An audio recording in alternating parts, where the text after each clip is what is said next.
Pozdrav, ja sam Davor Andrić, trener u Padel Embassyu, a ovo je naš reket mjeseca.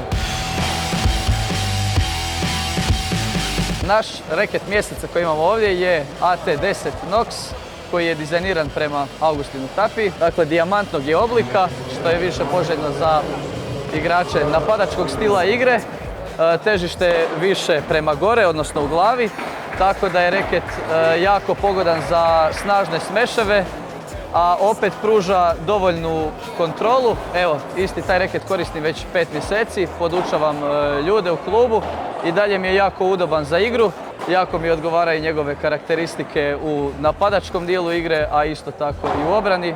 Tako da mislim da je idealan reket za igrača koji traži profesionalne performanse reketa, ali isto tako ga mogu koristiti i rekreativci. Gotovo je nepobjediv. Čak je znao igrati u A ligi, tako da ima jako visok postotak pobjeda. Mislim da može biti taj postotak još i bolji. U slučaju samo obrane može jako dobro poslužiti. Preporučam više udarac glave jer je tu ipak puno veća snaga i puno bolja poluga.